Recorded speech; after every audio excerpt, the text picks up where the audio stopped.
Hi, everybody. Welcome to today's session. We'll just give it another minute while attendees join us. While you've got a minute, it'd be really great if you could share in the chat just who you are and who, the organization you work for, where you're based maybe as well. Really great to have you along today.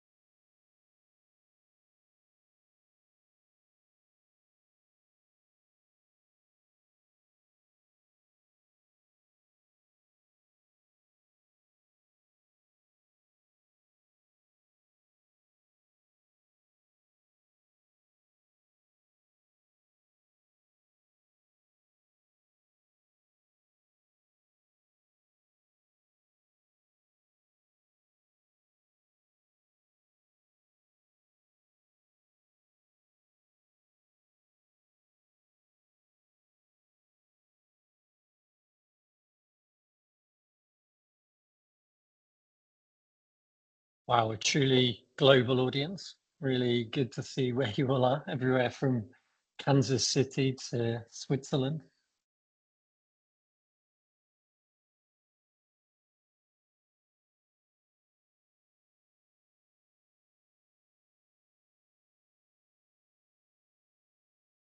Okay, then I think we can probably get going. Really great to have you all with us today. For those of you who don't know me, my name's Dominic Campbell. I'm going to be supporting and chairing the session today, particularly a chat later on in the presentations. My background, just for those again who don't know me, used to live in the UK, working in different public services, ran a public sector change consultancy called FutureGov, and have more recently moved to Washington, DC, actually where I do see Hello Lamppost down by the waterfront regularly, which is nice. It's followed me over here. Married to a Midwestern wife, so I have seen it in Iowa as well. So really great to see the global impact that we're having. I'm a non-exec director at Hello Lamppost as well these days. So obviously really proud to see the products develop and start to be used by such a wide range of people in such diverse places as well. So really great to have you at the session today. We're going to be talking about AI-powered public engagement. Hopefully that was what you were expecting.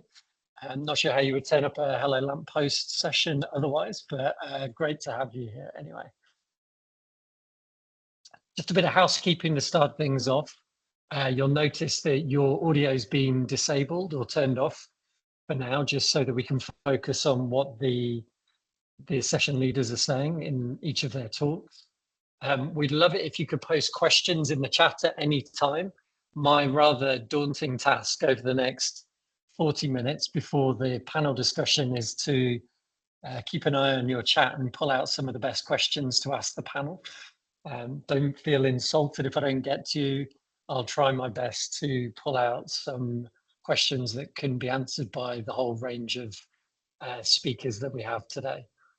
And also, just as you are very well versed by now, I'm sure that this session is being recorded so that we can share it afterwards, and for you to be able to share on with colleagues and anybody else you would like to see the discussion that we're having today.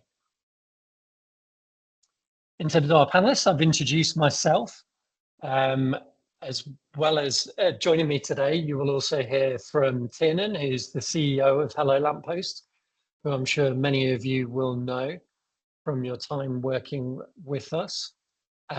Also, we have John Matthews, who is the Transformation Director at AGS Airports. We'll be talking about Glasgow Airport and their experience there.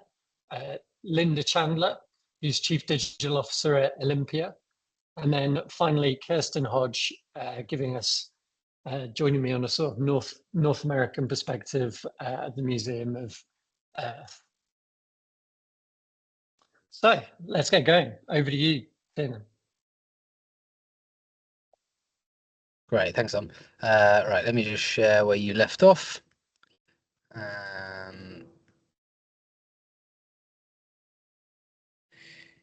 Yeah, hopefully you guys can see my my slides, but do shout if not. So just a little quick summary on Hello Lamppost who aren't aware about what we do.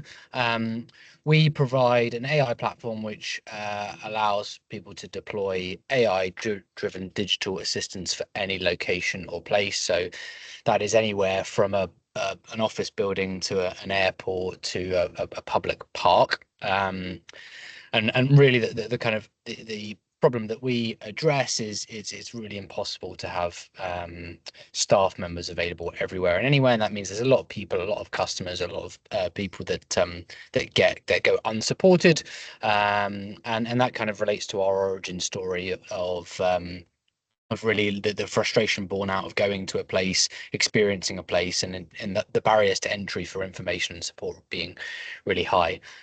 So that's a little bit about Hello Lamppost. I don't want to dwell too much. I'm more here to talk about what we are seeing, hearing, and experiencing in the AI industry, which everyone will probably be aware has really come to the forefront over the past year or two. And there's a couple of reasons for that. Now, my observation is that AI has been around for a long time. We're talking decades, but the reason why it's really come to the forefront recently is because for the first time, it's been in the form that the masses can understand and play with and experience, and that takes the form of natural language, which we all have a commonality with. And that's obviously taken the form of ChatGPT and other platforms. And it is a huge kind of revolution in technology. But like I said, it's the first time really that everyone's been able to use it tangibly. Now, one of the trends that we operate in is this interesting space of place, people, and information, and how AI can play a role in that. And that's kind of one of our early observations when we started Hello Lamppost was that generally places or physical environments around the world are very analog even to this day. And AI is now, and the network, the evolution of the internet is allowing an interactive layer. It's allowing places, analog infrastructure to become interactive and play a role in how we experience place. And that's why I'm super excited to hear from the panelists in terms of how they're thinking about that with Hello Lamppost and outside of Hello Lamppost with the places that they run and manage. As many of you will have seen and experienced and probably be thinking about, there are benefits, there are concerns, there are thoughts, trends happening around artificial intelligence that are really shaping decision making, influencing technology, influencing companies like ours, but also importantly influencing place. So I think what we've seen so far that with trends has been this ChatGPT movement, if you like, or this natural language process movement is a shallow but wide use of AIs. And what I mean by that is the kind of application or use case of write me an email or draft me a LinkedIn post. But what we're going to see is more and more narrower moves to narrower and deeper AI. So more specific use cases around AI, for example, for places. So the application of AI when it comes to an airport, a park, a university campus, whatever that might be. And the demand for that is completely driven by users, us as people, the general public. We go to places now and we expect tailored information for my needs. I expect it immediately, and on top of that, increasingly I expect support on demand. And clearly it's impossible for organizations to have staff everywhere to do that, and that's where AI can play a really positive place, and that's what we're founded on really. But understandably, any advancement in technology comes with concerns around fear, misinformation, unpredictability, this concept of AI having its own freedom and the implications of that and being able to teach itself, etc. But I think where we see the future, and I'm admittedly an eternal optimist. I think we've come to a very good place in humanity so far, where other advancements in technology have had concerns and raised questions, but we've ended up in a much better place as society, and I think that's where we're going to end up with AI as well.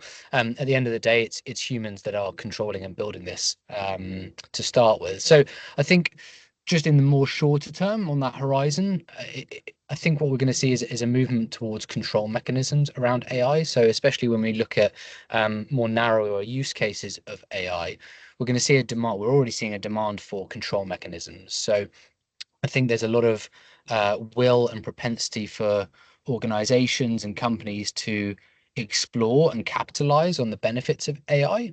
But at the moment, what's missing in many parts is that control mechanism. There's still that fear of, if I release it to the public, what will it do?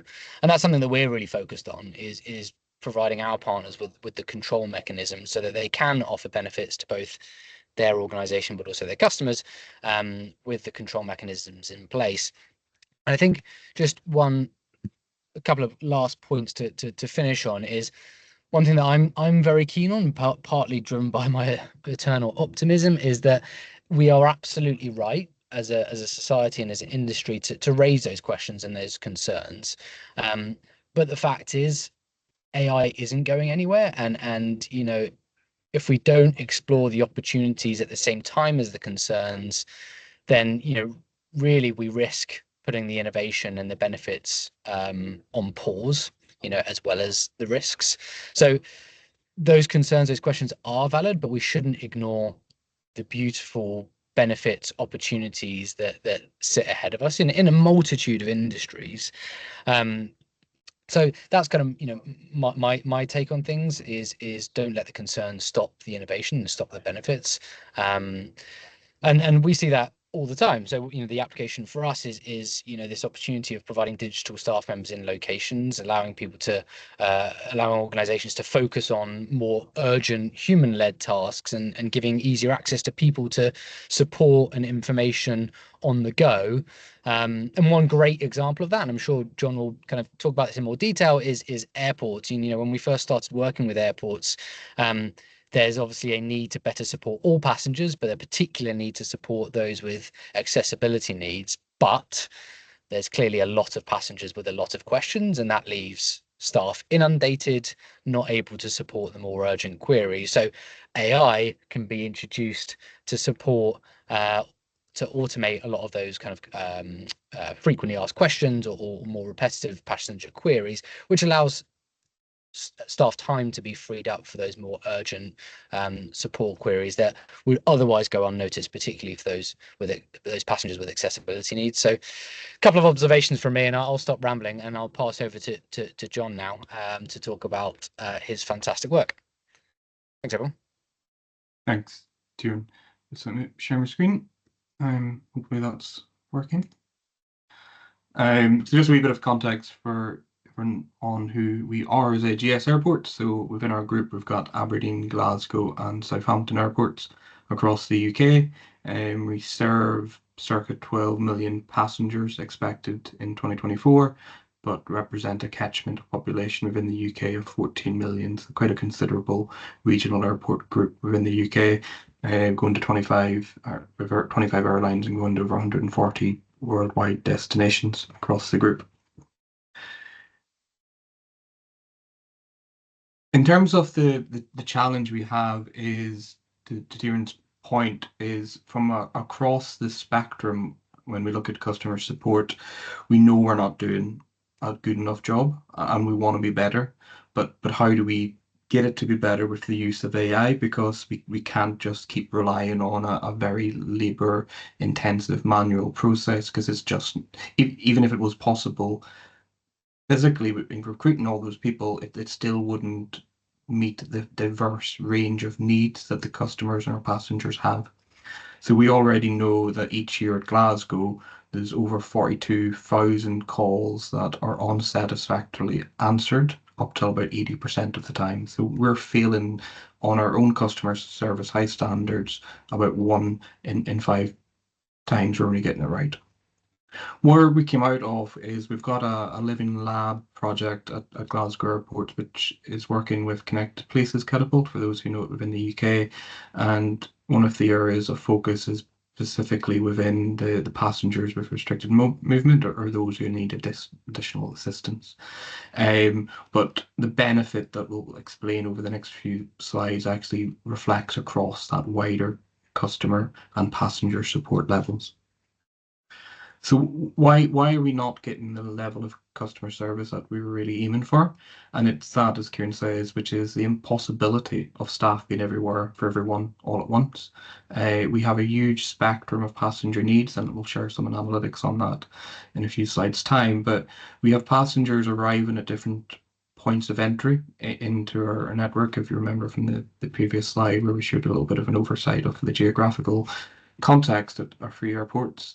These are huge facilities, so they're essentially little mini towns in their own right, where passengers come in from train or from bus or from private car hire. They can also be transferring from one plane into another plane. Many different languages coming from all over the world, and actually their point of contact might be seeking a taxi driver. They might be seeking what the temperature is like. They might be seeking what their onward ticket is from an airline perspective, but their point of contact is us as the airport because that's what they recognize. They recognize that they've come into Glasgow Airport. They don't necessarily even know on which airline they're going to be flying out and who's servicing that. So we have to try and collect all of those additional passenger needs.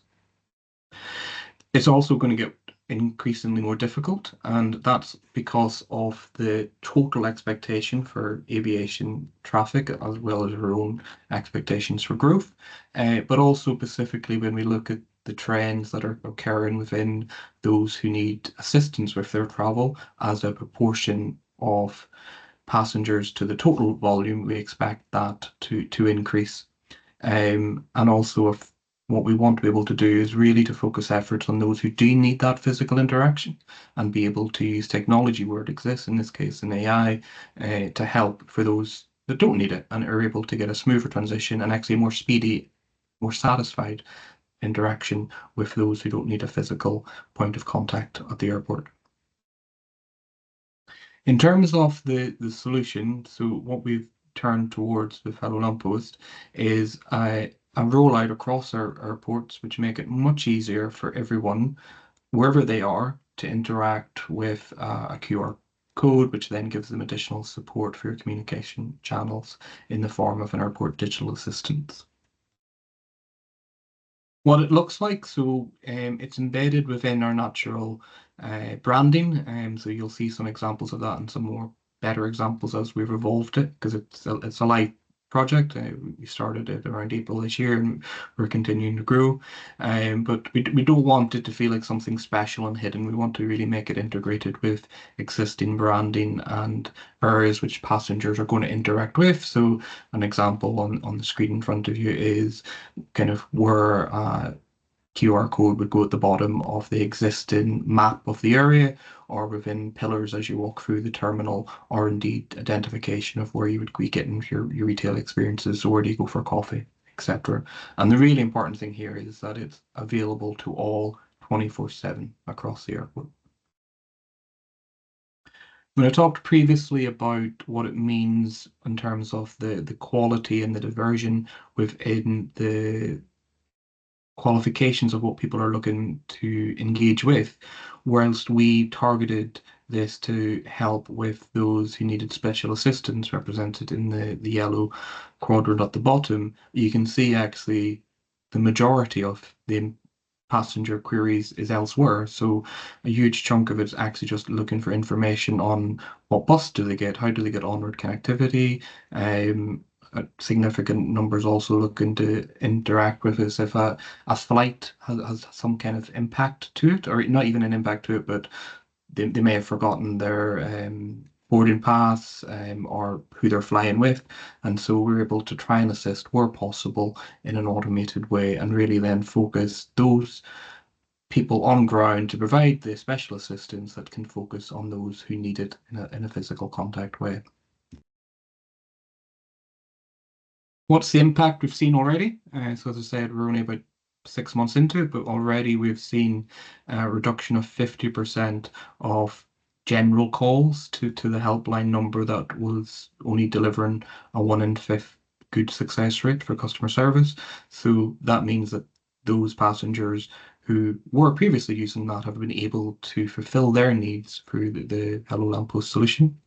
The equivalent saving of that, and we don't see it as a save in terms of a cost reduction, what we see it as is a way to redirect that labour towards really needed, but that's the equivalent already of circa 250 days, so getting close to 2/3 of a full-time equivalent person that can be better used across the airport to help those who really need it from a physical point of view.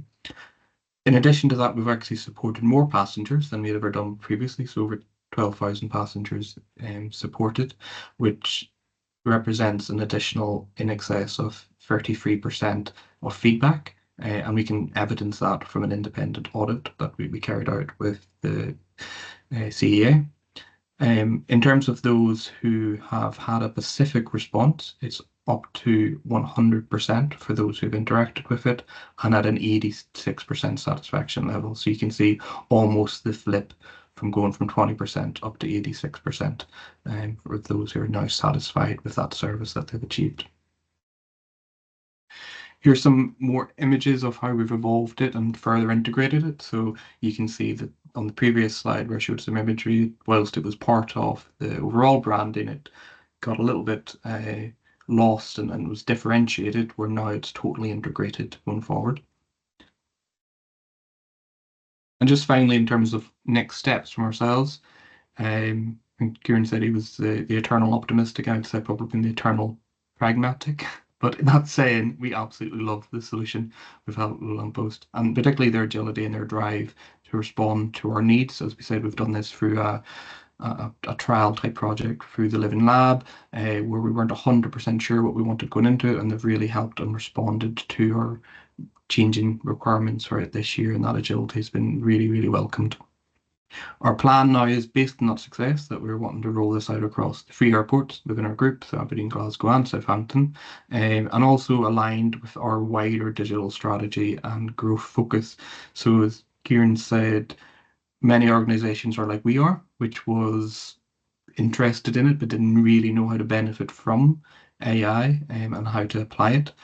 We've learned and we're over the last few years, and that has had a catalyst from the response post-COVID. And I think both as organisations, but also our passengers. So a lot of passengers' first experience with a QR type product was actually through COVID, where you started to order stuff from a menu for the first time. And so what we're seeing is actually much more willingness to engage in these technologies across the airport trial to date. So hopefully that's been useful and beneficial in terms of understanding how this has been applied within Glasgow Airport and across AGS going forward, and obviously hopeful what we could see about learnings for your own organisation. I'll now hand across, I think, to Linda, it is. Great, thanks very much, John. Let me just share my screen. Are you seeing that now? Yeah. Okay, that's great. Thanks. Brilliant. Thanks very much. Thanks. I'm going to talk to you about our implementation of Hello Lamppost, which is called Hello Olympia. For those of you that aren't familiar with our West London site, Olympia is one of the most ambitious regeneration projects in the capital at the moment. And we've taken what was a historic site of Victorian exhibition halls, and we're developing it into a new destination focused on culture and creativity. So no mean feat. The shopping list of attractions that we have coming are a music hall, we've got a theatre, 500,000 square foot of office space, food and beverage, unusually a school, but we also have 2.5 acres of public realm. So we've got a lot coming, 2 hotels as well. So very much a mixed use destination, which is largely operational at the moment, but we're also a building site, which poses some challenges.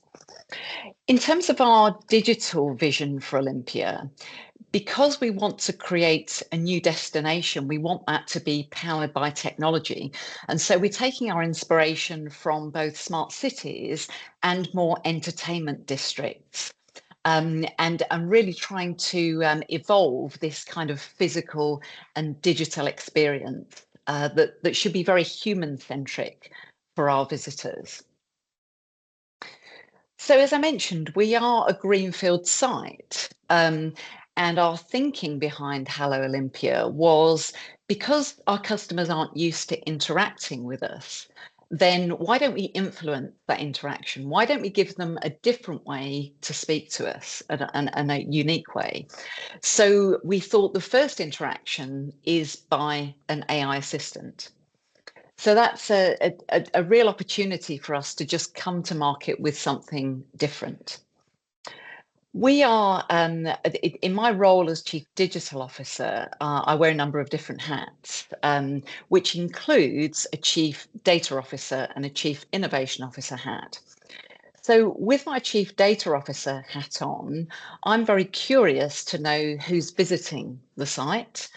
We've obviously got people coming for the exhibition business. But as we start to activate our public realm on Olympia Way, we want to monitor and see how that's changing with who's visiting us. With my Chief Innovation Officer hat on, I really want to think about how we can leapfrog the traditional interactions. So with businesses that have grown up through the digital age and have started with websites and mobile apps and other ways of interacting, we wonder whether actually we can start with this, with a question. We can start with an AI digital assistant. And what's easier than asking, "Hello, Olympia, what's happening today?"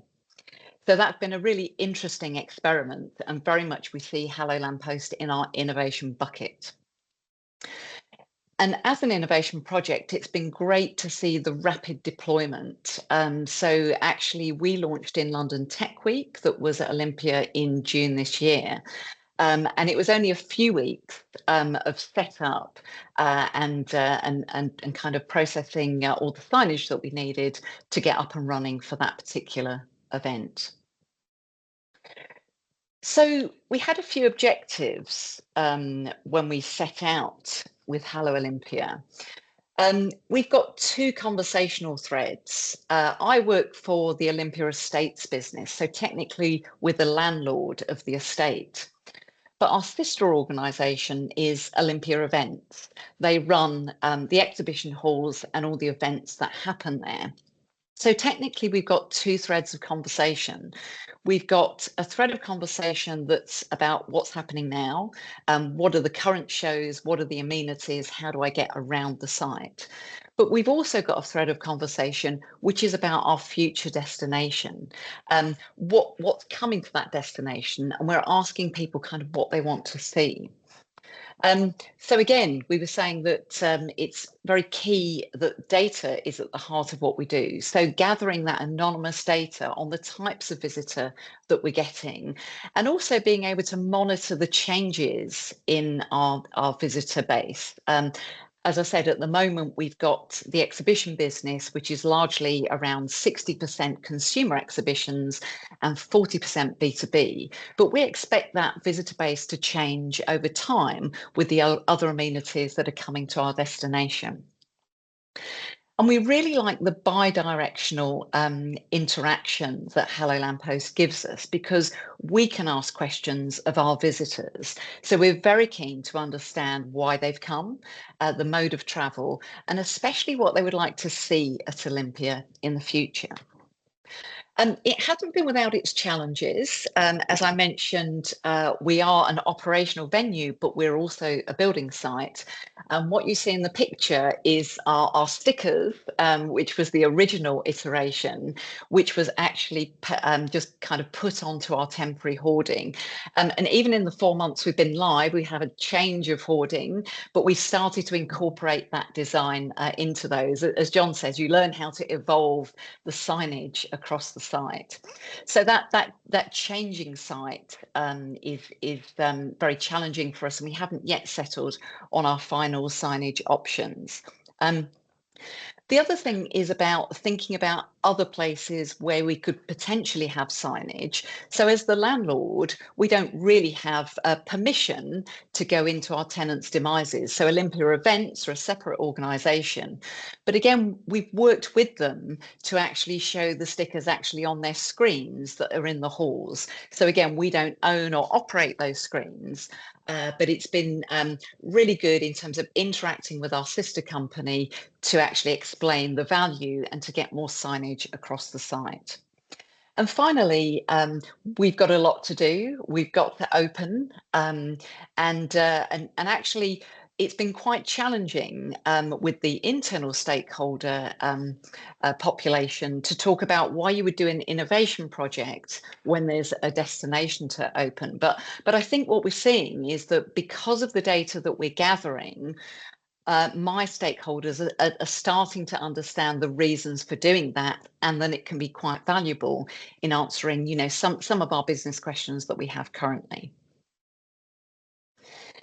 So just to give you some context and some of our emerging ideas, we still think we're quite early on in our deployment. As I said, we've got two threads of conversation happening, those about the estates and what's happening in the future, but also about the events and what's on. And sometimes we've done a deep dive into those events like London Tech Week. We've kept the conversations quite consistent since launch with those two threads, and we've been careful to update every quarter or so. There's such a lot that happens in an event venue where it's changing all the time, so we need to keep that content fresh. I don't think we've done much with the data so far. I would say we're quietly gathering some insights, but we've got plans to build a data platform, and very much this is one of the first data streams that we'd like to pull into that so we can explore with other data sets to produce further insights. Some ideas that we've got, we're also considering another thread of conversation to highlight more of our tenant partners that will be opening on site over the coming month.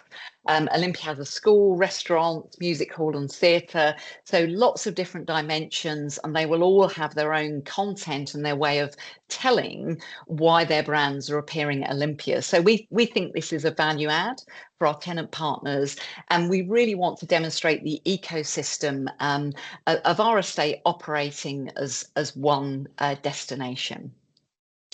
And as we get closer to our launch, we will definitely release an Olympia app, but we already have Hello Lamppost talking to our app provider. And again, we think that it's a very gentle way into a conversation.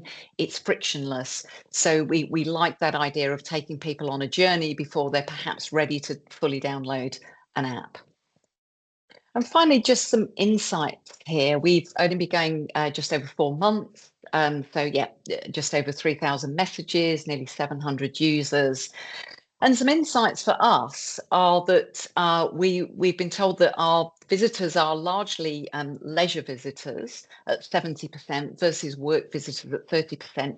Again, slightly different to the statistics I quoted earlier about our events business and exhibitions being only 60% consumer. It's been a pleasant surprise that we're evenly split across age ranges, which is great. And also, we've just been keeping a small eye on how people are travelling to our site. We launched in London Design Festival Week a pavilion, and we held some events around that, and actually really pleasantly surprised that in that week, actually only 5% of user journeys were made by car. So very sustainable means of our kind of local population getting to us and enjoying some of our new amenities. And finally, the graph on the right, you'll see we've got some insights into what our future customers might want to see. Luckily for us, they're very keen on restaurants and live performances and art and public events. But we're also taking that feedback on board in terms of children's activities and workspaces and working that into our plans for the future. So I hope that's provided some insights into what we're doing at Olympia with Hello Lamppost.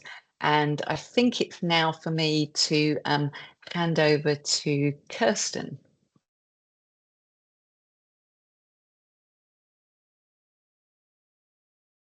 Thank you.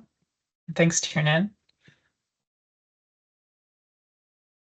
Okay, well, hello, everyone. My name is Kirsten Hodge, and I am joining you from beautiful and often rain-soaked Vancouver, British Columbia. I'm at the Pacific Museum of Earth, which is on the traditional, ancestral, and unceded territory of the Musqueam people at the University of British Columbia's Vancouver campus. And so I just want to start with a question, which you can just show me a reaction. I know there's a lot of cameras off. How many of you have visited a museum before? All right, awesome. I see little hands floating up on the screen. Now, how many of you have visited with a young child or maybe two young children? So if you're a parent like me, you might be in a museum, you're lugging around snacks, you have extra clothes, you have like 10 water bottles somehow, you're basically ready for a 2-day hike. And you're pushing this large stroller that is like heavy and also flimsy at the same time. You got one eye on your kid and you're trying to also read the exhibits, but it's very chaotic. And then that moment comes and you need to use the washroom, but you can't find it. You see no staff in sight. Who do you ask? Or maybe you're at the same museum, you're on your first date and you're just trying to navigate between the buildings, but you don't want to admit to this new person that you've just met that you are completely lost, because nothing says second date like a confident sense of direction. Or maybe you're alone at the museum and you just wanted some peace and quiet and contemplation. You heard this museum has the oldest rock in the world. You're trying to find it, but you don't want to break your silence by asking a staff member for directions. So if this sounds familiar, I'm going to share how we have tackled some of these everyday museum dilemmas with Hello Lamppost in our museum. So next slide. So just to give you a little bit of context, so we're in a unique situation as a museum. We are tucked away on a very, very big university campus. We're at the University of British Columbia. We literally call ourselves a hidden gem for a reason. We're in an academic building. So actually we're spread between two buildings, but I'll talk about that in a moment. And so our museum occupies this sort of dual space. We have university students coming through. They've got big backpacks on. They're carrying coffee cups. They're trying to get through our gallery just to get to class. But at the same time, we offer programs to school-age children. So we have classes coming in to our galleries. And then finally, we have tourists and visitors who have come to campus just to visit our museum as a tourist, and they're often pleasantly surprised to find us. There's a few museums on our campus. We're the smallest one. So next slide. And so our challenge, and why I'm here chatting with you all today, is that, like I mentioned, our museum's spread across two buildings. As you can see in this photo, we actually have sort of two front doors. So our main museum is that door number one, which is actually tucked behind this larger building. And we also have limited staff support. And so this makes it tough for us to provide consistent and engaging experiences for our visitors.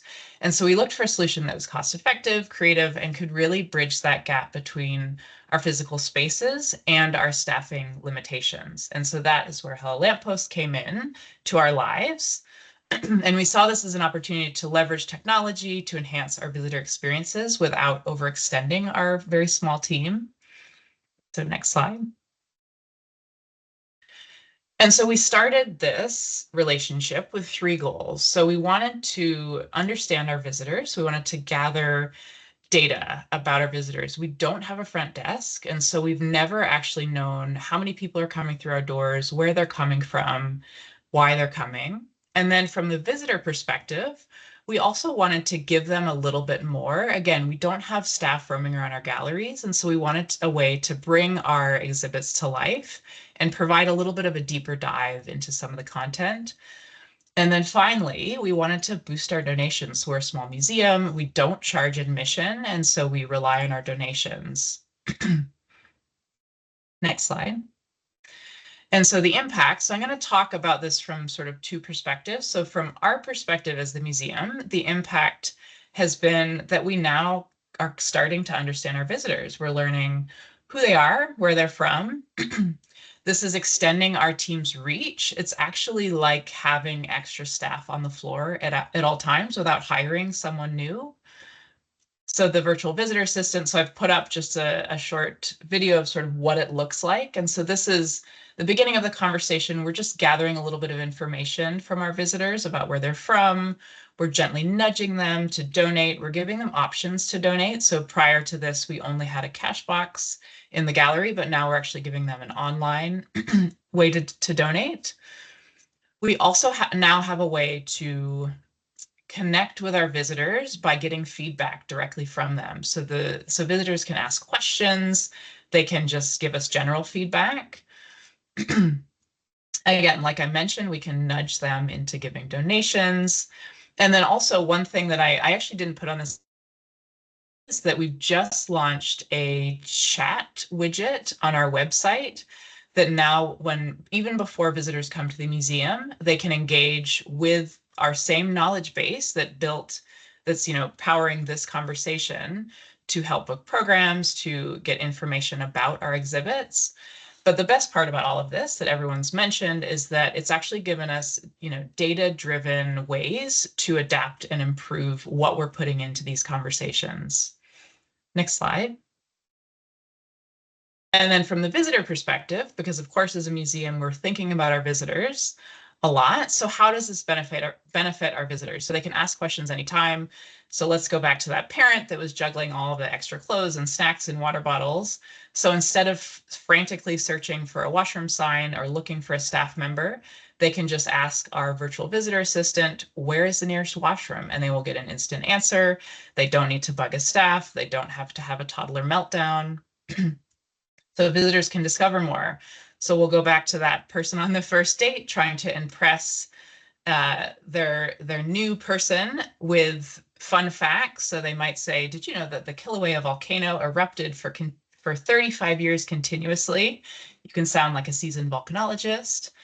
And also customized learning. So for that solo visitor who just wanted to be in quiet contemplation and not speak to anyone, they can have a tailored tour right on their phone that will take them through our space. And then again, you can engage actively. So across all visitor types, whether you're parents, friends visiting, or solo, you can still share feedback and your thoughts with us. So maybe you have a question about an exhibit, feedback about something that you saw in the museum. And so this will help us enhance everyone's experience. And then again, from the website perspective, you can plan easily before you even come into the museum. You can chat with our chat widget to get directions, to book programs, to get, a sneak peek at some of the exhibits. And then next slide. And I just need to mention that the partnership between the University of British Columbia didn't start with our museum. It actually started almost 5 years ago through various interactive features. So we have talking parking meters at our university. You can literally ask a question. It's made parking a breeze on campus. There's concierge desks where you can, if you're a hotel guest, you can chat with the chat widget. Air quality sensors that we're collecting and sharing information with the community. And then this has been deployed in student dining halls to promote healthy eating and get feedback from students. Next slide. And then our future plans. So we have had this deployed since about May. So we're still in the early stages, but we've already written this into our next year's budget to continue to grow and expand beyond this pilot year. And my next step is we're actually meeting with the other attractions on our campus. So we have the Beatty Biodiversity Museum, the Museum of Anthropology, and the UBC Botanical Gardens to expand this across all the attractions. And so the goal is that a visitor would come to campus and they would have this integrated conversation network between all the museums. And then finally, just a little tidbit, because we're on a university campus, we have the great advantage of getting to work with researchers who are studying AI and natural language processing. And so I know they're already doing some work with the UBC parking responses to look at sentiment analysis. And this is something that we want to do at the museum to help, again, improve those AI interactions, making them even more personalized and engaging. And that's all from me. Thank you.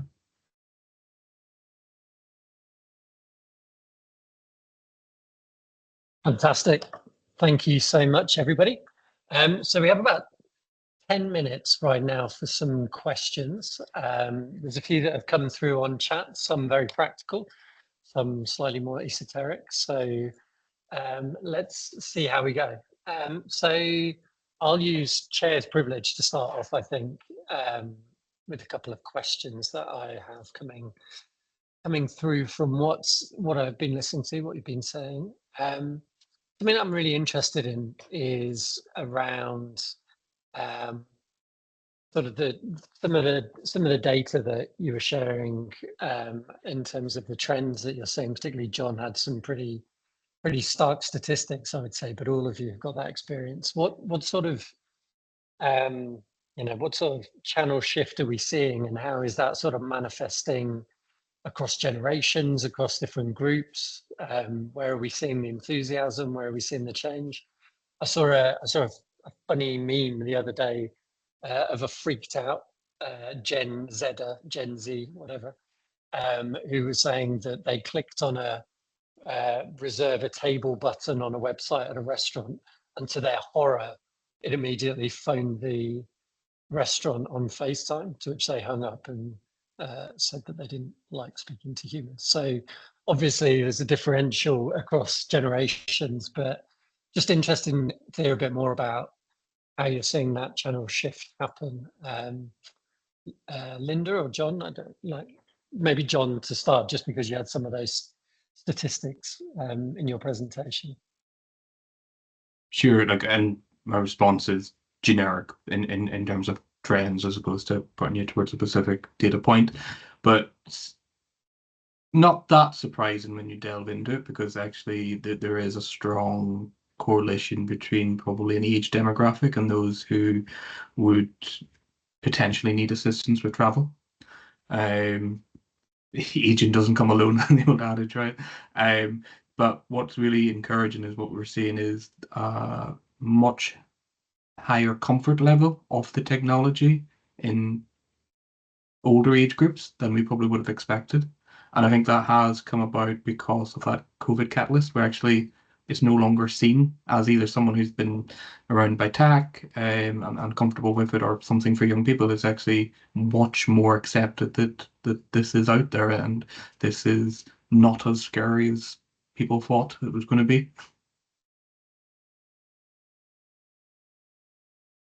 Yeah, I'd agree, John. I think it's been interesting as a technologist to see the QR code come of age. You know, who would have known it would have taken so long actually for it to become socially acceptable to scan a QR code and have a chat with a digital assistant.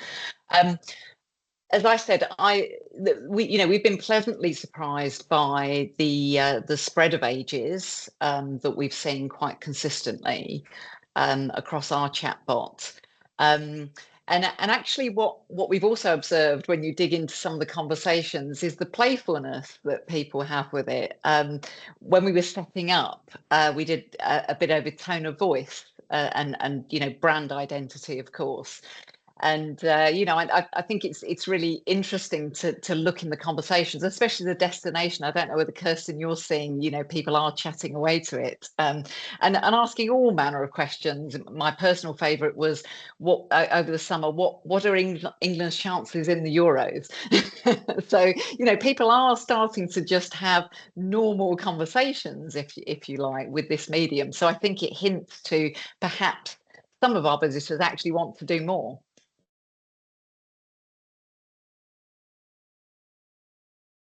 Kirsten, how about on your side of things?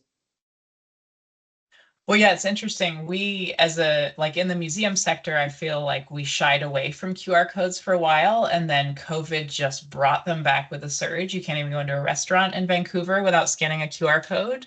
And I think, smartphones have made it much easier. You don't need an app to download, you just scan on your phone. And so yeah, I feel like it's now just part of life, and it's how we communicate. And to your comment, Linda, folks are having very, very playful conversations. They're not afraid to ask sort of silly questions because there's no human on the other end. It's just a chat bot. And so, some of them are hilarious. But even I find myself, even when I use these types of interactive features, I'm more comfortable, just asking questions, sort of like challenging it a little bit. And so I think it's added a fun dimension to how folks interact in museum spaces and how they learn. Because again, from our perspective, we want to see our visitors learning, engaging with the content. And we actually do ask at the end of if you make it all the way to the end of a tour, we say, did your knowledge in earth science increase? And so we sort of try to gauge that for our visitors. Not everyone makes it there, but for those that have, we have seen a positive response there, that folks are saying that, yes, they are learning something through the app. Yeah, it's interesting, the sort of general conversations people are adopting is quite interesting. I was even just listening to a Gary Lineker blog podcast the other day, and it's reached the sort of level of normality where they were having a discussion about this thing called Google Trends, where you can find out the emotions of the nation. And we're getting there in 2024, where this stuff is becoming a bit more known and a bit more mainstream. Tin, and I don't know if you want to talk on that side at all in terms of sort of data collection trends. Are we going to be having this Hello Lamppost trends where we can, really understand the emotions of the nation as they pass through these various experiences? Yeah, I think I don't know about a nation or a nation, but I think it's important when you think about place. Linda, John, and Kirsten here all manage a place, and I think historically it's become the status quo that it's, for many different types of organizations and places, it's become a little bit of guesswork as to what do people need, what do they want, how do we improve that place, how do we improve the support and services. And I think the tricky thing with that is, when we're talking about physical places, we're talking about long-term plans. When you make a change to a place, much like Linda said, it's a construction site, right? That's going to be evolving for years to come. So you're kind of making decisions historically on very little data, on people's preferences, needs, behaviors, and putting in place improvements or changes that are potentially going to change by the time that data gets reviewed and on a very small slice of the audience that's relevant. So I think we always talk about intelligence and not data, and that, I think that's where AI can really help. Is you may have a ton of data at your fingertips, but 9 times out of 10 the team is not going to have the time to analyze that. And I think that's where AI can really act as an assistant to give you that real-time intelligence on a mass basis. So really, for the likes of Linda, Kirsten, John, and many of our partners, I think we're going into a time now where for the first time you can make on-the-fly decisions based on really rich insights, on a large scale that previously was just either inaccessible or you just didn't have the capacity to analyze. And on that point, Linda, just to start with you, how do you see this feeding back into the sort of feedback and service delivery improvement loop? I see it as the front door, actually. So obviously there's the insights that's coming off the back of those. I said we're asking people what they want to see, and because we've got a program of activations, we can actually tailor those towards our audiences. But in the long term, as I said, I always say, we are the systems integrators of our lives here. There must be a better way. And actually, it's easy to ask a question, isn't it? It's the front door. So what's going through my mind is why would you not just use that as a primary interface? There'll be reasons for wanting to take people into mobile apps and other ways of interacting, but we all know that these are going to change over time. I've been in technology 30 plus years, we've all seen those changes.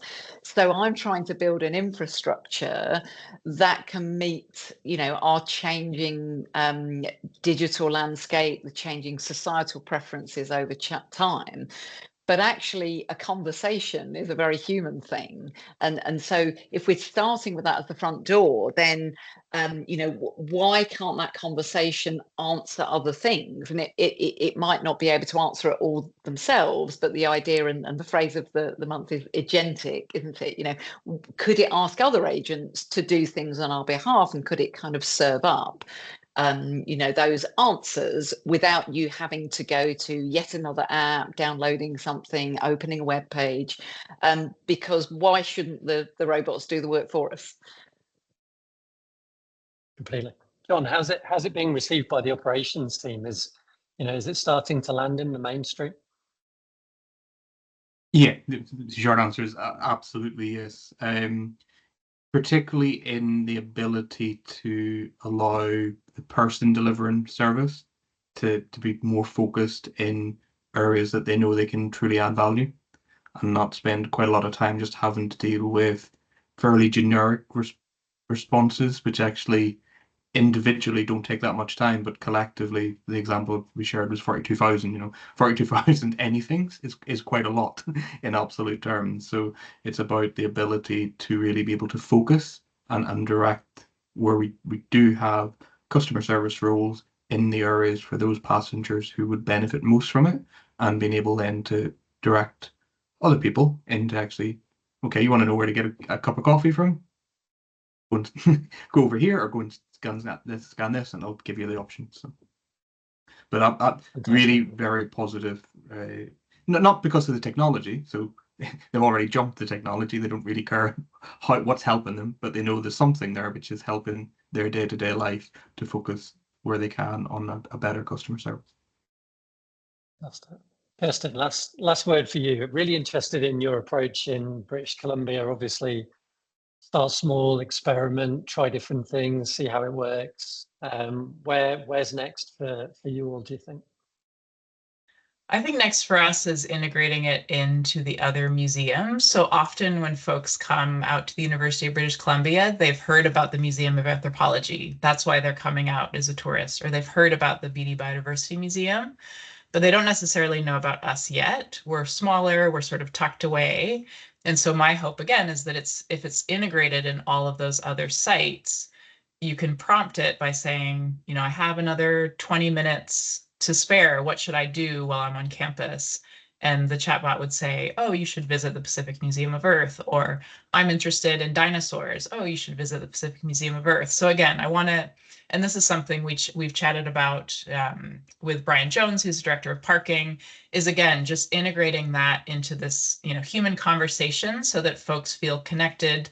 And like, it's almost like they have a little bit of a tour guide no matter where they are on campus. But again, we want to direct more folks, get more folks knowing where we are. I see someone asked in the chat about maps and wayfinding. And again, I think that's another piece that we could integrate, is to actually direct people through photographs, through a Google Map link or something of how to get between spaces on campus, because our campus is big. And it's, you know, not very well signed in some places. So yeah, this is where I think Hello Lamppost could help out quite a bit for our visitors.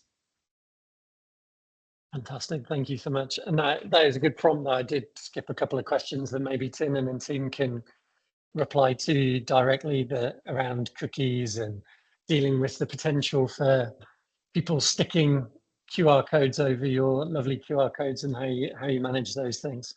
But perhaps that's something that you gave a thumbs up, so we can response later. Yeah, we can follow up with those questions. I mean, actually, Kirsten had a picture up on screen with an actual parking meter, and no QR code, and a phone number. So it's a really nice example. But yeah, we'll follow up with it with direct responses to those questions. Fantastic. And just to finish, leaving how you can stay in touch with the team at Hello Lamppost on the screen, just so that we can hear from you. We'd love to hear feedback about this session. You'll get the link to the video, I'm sure, and always great to hear what you're using it for, and if the team can help at all. So thank you so much to our speakers for their time. Really great to get your insight and how you're using the product, and thanks to everyone for spending your time with us this afternoon. Until next time, thanks again.